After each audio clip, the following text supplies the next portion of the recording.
جنہوں نے اللہ کو بھلا دیا اللہ نے انہیں بھلا دیا. ان کو اپنا بھی یاد نہیں رہتا کہ میں نے کیا کرنا ہے کیا نہیں کرنا. جو اللہ کے ذکر سے محروم ہے اس سے بڑا محروم کون ہو سکتا ہے. اس لیے میں آپ کی خدمت میں ادب سے گزارش کروں. 101 بیماریوں کے نام لینے والے لیتے ہیں. اگر دنیا کی ہر مصیبت سے اپنے آپ کو محفوظ کرنا چاہتے ہو تو ذکر الہی سے بڑھ کے کوئی مضبوط قلعہ نہیں ہے. صبح شام کے اذکار کی پابندی کیا. نماز کے بعد گنتی کے 4 سے 5 منٹ زیادہ نہیں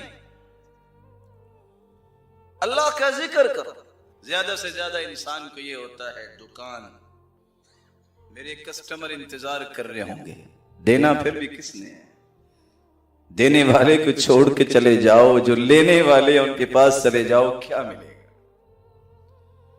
زیادہ سے زیادہ کتنی کمائی کر لو.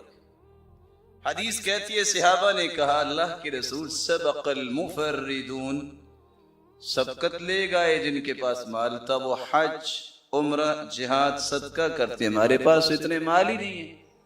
ہمیں بھی کوئی نسخہ بتا دیجئے کہ ان کے اجر کے برابر ہو جائے.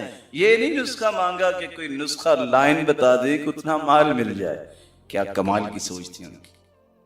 کہا نماز کے بعد 33 مرتبہ سبحان اللہ کہہ دینا, 33 مرتبہ الحمدللہ کہہ دینا, 34 مرتبہ اللہ اکبر کہہ دینا. تمہیں حج عمرے جہاد اور صدقہ جو وہ کرتے ہیں اس کے برابر اجر مل جائے.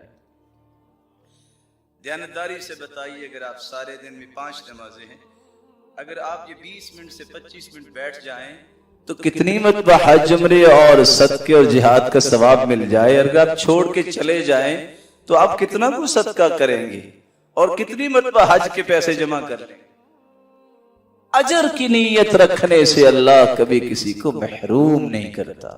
ان اللہ قد اوقع اجرہ علی قدر نیتی.